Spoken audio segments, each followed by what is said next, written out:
আমি ওনার ভিডিও দেখে আমার ব্রঙ্কাইটিসের যে সমস্যা ছিল আল্লাহ তাআলা আমি অনেকটাই মুভ করছি। তো উনি আমাদেরকে একটা দিছিলেন, এটাকে বলে কফিয়ানামা। আল্লাহু আকবার। হয়তো যারা করেন নাই তারা বুঝবেন না। বিষয়টা একটু অস্বাভাবিক, কিন্তু ম্যাজিক এটাও আল্লাহ ওনার পক্ষ থেকে আমি জেনেছি। আমাকে আল্লাহ সুস্থ করেছেন। আউযু বিল্লাহি মিনাশ শাইতানির রাজিম। বিসমিল্লাহির রহমানির রহিম। লা ইন শাকারতুম লা আযীদান্নাকুম ওয়া লা ইন কাফারতুম ইন্না আযাবি লাশাদীদ। সাদাকাল্লাহুল আযীম। সম্মানিত উপস্থিতি, আসলে আমি স্টেজে কথা বলতে অভ্যস্ত নই।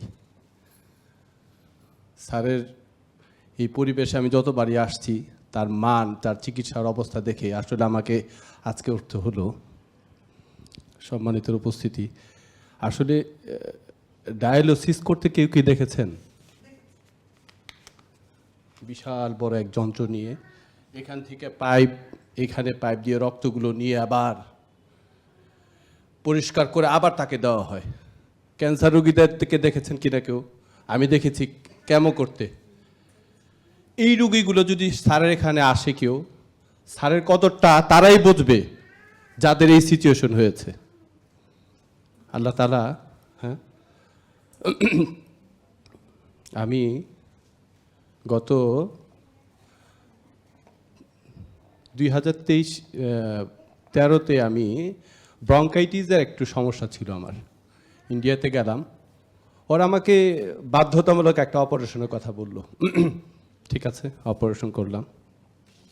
অপারেশন করার পরে আমি স্যারের একটু শরণাপন্ন হলাম। শত চেষ্টা করেও আমি ওনাকে দেখাতে পারিনি।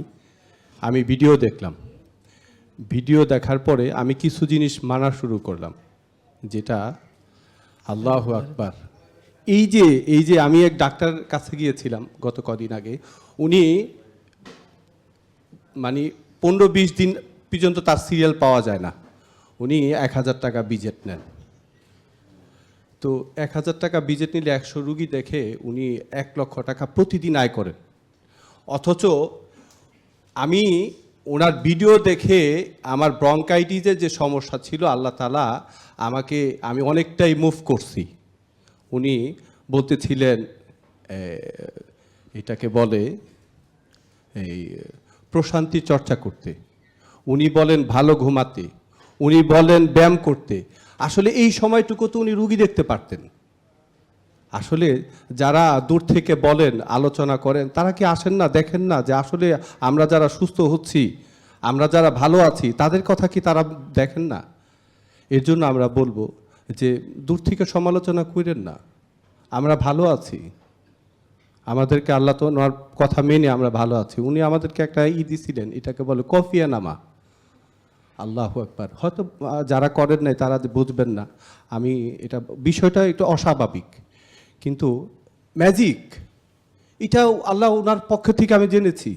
আমাকে আল্লাহ সুস্থ করেছেন, আলহামদুলিল্লাহ। তো এর জন্য আল্লাহ ঘোষণা দিচ্ছেন, লা ইন শাকারতুম লা আযীদান্নাকুম ওয়া লা ইন কাফারতুম ইন্না আযাবি লাশাদীদ। কেউ যদি কোনো নেয়ামত পায়, এই নেয়ামতে শুকরিয়া করলে কি করবে আল্লাহ তাআলা? তোমাদেরকে নেয়ামত বাড়াই দিবে। আর যদি নাফরমানি করো, ওই কুলাঙ্গার, আমি আসলে এই কথাটা বলতে চাচ্ছিলাম না, ওই কুলাঙ্গার ওদেরকে বলতে চাচ্ছি, যারা নফরমানি করতেছেন, যারা বিদ্রুপ করতেছেন, তাদের জন্য আল্লাহ তাআলার গজব তাদের জন্য আছে। তাদেরও ছেলে সন্তান আছে, তারাও ভালো থাকতে চায়। এই সৎ কাজের জন্য যারা বিমুভ করতেছেন, যারা শয়তানের কাজ করতেছেন, তাদের জন্য আল্লাহ তাআলার গজব অবধারিত। ওয়া আখিরু দাওয়ানা আলহামদুলিল্লাহি রাব্বিল আলামিন। যাক, আমরা দোয়া করি আল্লাহ যেন আমাদের বুঝ দান করে, এবং আমরা চাই সবাই শান্তিতে থাকি, ভালো থাকি, সুস্থ থাকি। আমরা চাই সবাই বুঝলে ইনশাল্লাহ সবাই বুঝবে। বোঝার পরে ইনশাল্লাহ আল্লাহ তাদেরকেও ইনশাল্লাহ হেদায়েত করবে ইনশাল্লাহ। জেকে লাইফস্টাইল, ওষুধ মুক্ত সুস্থ জীবন।